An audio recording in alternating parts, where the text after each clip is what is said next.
Javier Gómez Valero, buenos días, un gustazo tenerte en Ser Aventureros. Qué presentación más bonita que me has hecho. Me has dejado desarmado ya, de saque. Para mí es un auténtico honor estar aquí con vosotros, de verdad. Muchísimas gracias. Pues mira, hoy hemos buscado, tampoco había que buscar ningún pretexto, pero en este caso hemos buscado un pretexto además de un autor escocés que a los dos nos apasiona, William Dalrymple, y que además, bueno, el pretexto ha sido porque acabáis de sacar un libro que yo conocía ya hace algún tiempo en inglés, pero bueno, habéis tenido la fortuna, y veo además que es la segunda edición, por lo tanto ha ido bien, de un título, La Compañía de las Indias Orientales y el expolio de la India. Quizás un título que a lo mejor nos pueda parecer muy lejano, y por supuesto lo es, pero bueno, es toda esa historia apasionante de la India colonial y escrita por de esos autores, decíamos, escocés, británico, que narran perfectamente los viajes, que tiene sentido el humor, que domina la historia. Así que, pues nada, yo como en las corridas de toros te hago así el capotazo para que ya entres tú directamente al toro y nos cuentes por qué habéis decidido pues publicar La Compañía de las Indias Orientales y el expolio de la India. El título grande, por decirlo de alguna manera, se titula La Anarquía.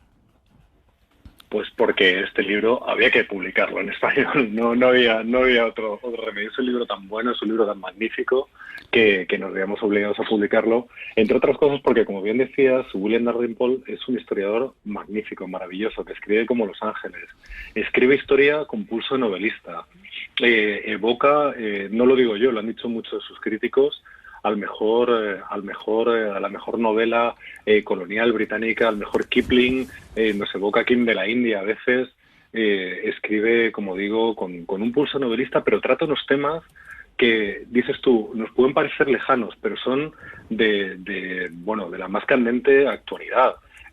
Como bien decías, el libro se llama La Anarquía, La Compañía de las Indias Orientales y el expolio de la India.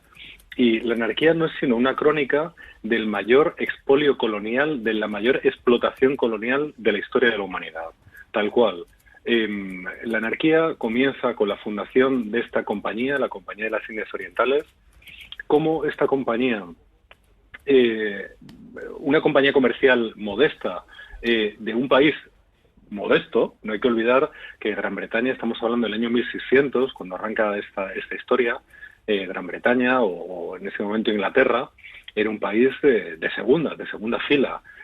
Para que nos hagamos una idea de los volúmenes en los que nos vamos a mover, en ese momento Inglaterra o Gran Bretaña suponía solo el 3% del PIB mundial. Está muy lejos de ser esa potencia económica e industrial que luego conoceremos posteriormente. Pero la India, el imperio mogol de la India, que a la postre va a terminar conquistando esta compañía, poseía o controlaba casi el 40% del PIB mundial. Era una auténtica barbaridad, era el imperio más rico sobre la faz de la tierra. Sus gobernantes eran de una delicadeza, de una sutileza, de una cultura absolutamente extraordinaria. A su lado los ingleses, los comerciantes ingleses que llevaban a la India eran auténticos paletos, recién salidos del pueblo, por así decirlo, frente a la sofisticación de esos soberanos mogoles y la riqueza que, asombraba a estos ingleses. El contraste era totalmente extraordinario. Sin embargo, siglos más tarde, las tornas se van a invertir, lógicamente. Fruto de este expolio, de esta explotación imperial, colonial, sin precedentes, Gran Bretaña se va a convertir en la potencia hegemónica que va a alcanzar posteriormente en el siglo XIX, mientras que India va a quedar relegada pues una situación muy subordinada y con unas grandes bolsas de pobreza que han llegado hasta la actualidad, claro.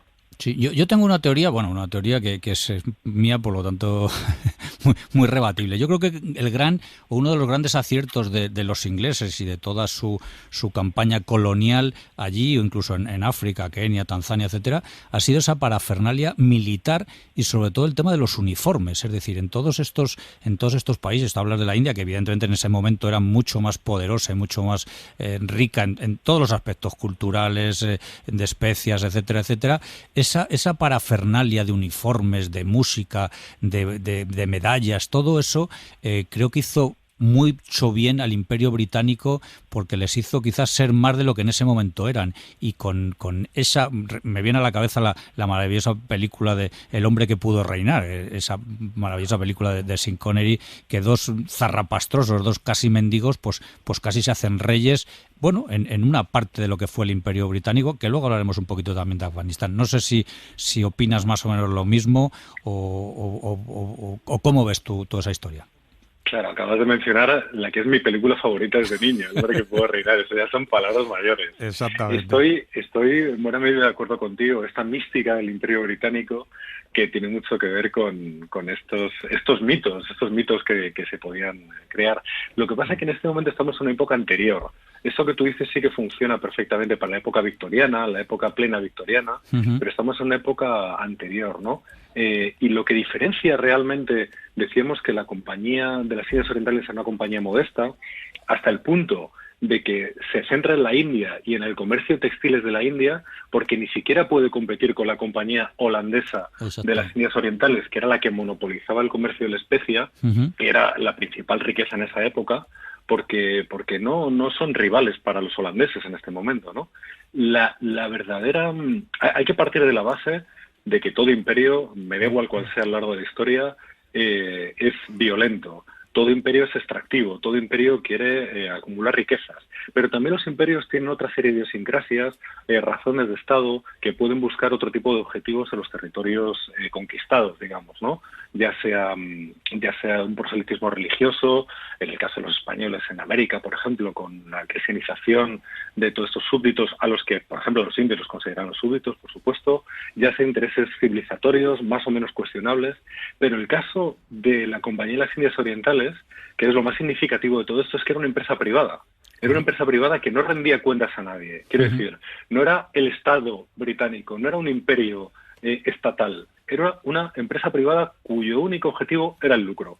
Y eso quizás sea la principal seña de identidad o la principal característica de esto. Cuando hablamos de prácticas empresariales que nos pueden parecer muy modernas, como el lobbying o la explotación laboral, cosas que estamos escuchando casi a diario, ya los habían inventado todas estas prácticas estos señores, ¿no? La extorsión, el tráfico de influencias, todo esto ya lo practicaba esta compañía de las Indias Orientales, que, como digo, primero, a partir de unos asentamientos exclusivamente comerciales, inicialmente, en un momento en el que ellos percibieron la debilidad del imperio mogol, quizás expandió más de lo que debería y sufrió un momento de crisis o de colapso interno, aprovechar la oportunidad para, bueno, ¿y si en vez de comerciar conquistamos?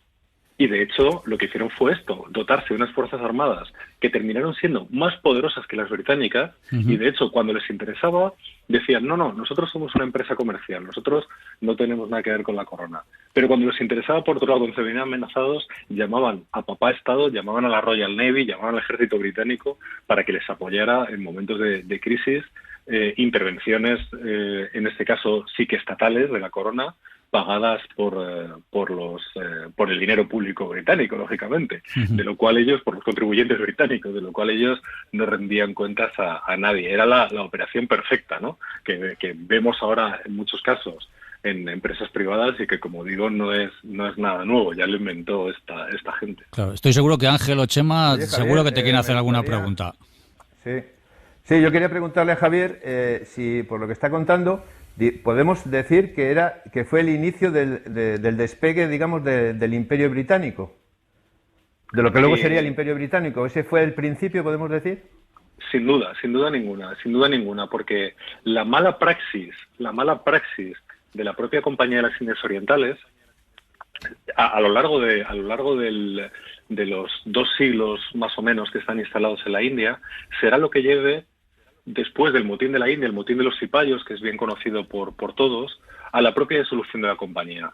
La corona británica entiende que ya es imposible seguir manteniendo esa situación de abusos que ha llevado, entre otras cosas, a grandes hambrunas en la India. En concreto, hubo una gran hambruna en Bengala en 1770, que en parte por culpa de las políticas de la Compañía de las Indias Orientales, para la cual era mucho más rentable la producción de opio que luego exportaban a China. De nuevo vemos esta falta de escrúpulos por parte de una compañía comercial que solo ve el lucro, que le importa un bledo todo lo demás, en una de las mayores operaciones de narcotráfico de la historia, en vez de producir en Bengala los alimentos que tradicionalmente se venían produciendo para sostener a esa gran población, se derivan los recursos de la tierra, en ese caso, para producir opio. Esto producirá una grandísima hambruna en Bengala que acabará, se calcula, con en torno a 10 millones de personas, con la vida de 10 millones de personas, la cuarta parte de la población de Bengala en ese momento, mientras la compañía seguía exigiendo los tributos. O sea, no perdonó ni una rupia a los habitantes de Bengala en ese sentido, ¿no? Quiero decir, Oye, todas estas abusos terminarán provocando un motín a gran escala, terminarán haciendo que la corona británica intervenga, terminará aboliendo a la Compañía de las Indias Orientales, pero será sobre las cenizas de esa Compañía de las Indias Orientales, sobre todo lo que había conseguido a nivel comercial, a nivel económico, pero también a nivel político, a nivel militar, sobre estos cimientos tan cuestionables se construirá el Imperio Británico. Chema. Sí, ¿qué ha quedado de todo eso? ¿Qué sería reconocible hoy día de todo aquello, por ejemplo, en la India, ¿no? Por ejemplo, no sé, las líneas de ferrocarriles o ¿qué se puede reconocer hoy de lo que son estos países que formaron parte del Imperio británico y de lo que tú hablas? De la presencia británica mucho, por supuesto. Decíamos que en el momento de la independencia de la India, ya en la segunda mitad del siglo XX, es cierto que la India tenía unas grandes bolsas de pobreza y ese desequilibrio que comentaba al principio de en torno a 1600, que el Imperio Mogol poseía en torno a un tercio del PIB mundial, mientras que Gran Bretaña era un mísero 3%, todo eso se había revertido, pero bien es cierto que, por ejemplo, la India tenía probablemente las mejores infraestructuras de transportes, en este caso ferrocarriles, de toda Asia. Tenía probablemente la mejor administración de toda Asia, la mejor administración civil, quiero decir. Tenía probablemente las mejores infraestructuras educacionales, sobre todo universitarias, de toda Asia. Es decir, que y un país tan diverso como la India, que seguro que vosotros, ser viajeros, lo conocéis, tan diverso culturalmente, religiosamente, lingüísticamente, la presencia británica en la India había sido un pegamento, y el idioma, el inglés, había sido un pegamento imprescindible para la configuración de ese futuro Estado-nación que será la India. Pero matizo, todo esto tiene mucho más que ver con la época imperial, con la época victoriana, con la época posterior a la Compañía de las Indias Orientales. De la Compañía de las Indias Orientales dudo que quede muy buen recuerdo incluso en la actualidad. De hecho, el libro se llama La Anarquía porque las fuentes indias llamaron al periodo de dominación de la Compañía de las Indias Orientales el periodo de la Gran Anarquía, por todo lo que suponía, por todo el impacto, digamos, que supuso esta presencia de esta corporación, de esta protocorporación en el subcontinente indio. Javier, oye, Javier, ¿qué nos puedes contar del autor de William, que diga que pronuncie bien, Dalrymple? ¿Qué se sabe de él? ¿Qué sabemos de él? Bueno, William Dalrymple es un autor escocés reputadísimo en Gran Bretaña, reputadísimo en la India. De hecho, viene, aunque él no suele comentar, viene de familia aristocrática. Muy joven tenía que hacer unos estudios en Irak, pero por motivos que todos nos son familiares, el inicio de la Primera Guerra del Golfo y demás, redirigió sus estudios, esa estancia que tenía que hacer a la India, y ahí se quedó viviendo. Lleva más de 30 años viviendo en Delhi. Vive entre la India y Gran Bretaña, y es un enorme conocedor tanto de la historia de la India británica como de la historia posterior del subcontinente. De este mismo autor, perdona Javier, y así lo enlazamos, de este mismo autor editasteis hace tiempo, y ahora habéis hecho una nueva edición, entiendo que ampliada con más datos, otro maravilloso libro del mismo autor, El retorno de un rey, que enlaza precisamente con la anarquía, aunque es un libro que editasteis vosotros antes, que es El retorno de un rey, desastre británico en Afganistán, 1839-1800. Interesante historia esa también, interesante historia. Así que cuéntanos un poquito, Javier, en este caso, claro. Afganistán, que también tiene mucha tela que cortar. Claro, el libro, el contexto del libro, como tú decías, 1839, estamos todavía, el motín de la India será en 1850, en torno a 1850, todavía estamos en la época de la Compañía de las Indias Orientales, y es un libro que también tiene un componente no presentista, pero ecos que reconocemos perfectamente en el presente, ¿no? En el contexto, sobre todo, viniendo del contexto cuando se publicó este libro de la segunda intervención norteamericana en Irak y la guerra de Afganistán, ¿no? Lo interesante de este libro es que contextualiza la presencia de la Compañía de las Indias Orientales ya ocupando todo el subcontinente indio, y de repente se genera una sensación de rusofobia, una paranoia respecto a que Rusia, que se está extendiendo por Asia Central, los famosos janatos de Jiva, Samarcanda, Bujará, etcétera, que tanto exotismo nos evocan, ¿no? A los que nos apasiona viajar y a los que nos apasiona la aventura, creen que esta expansión va a terminar amenazando a la India.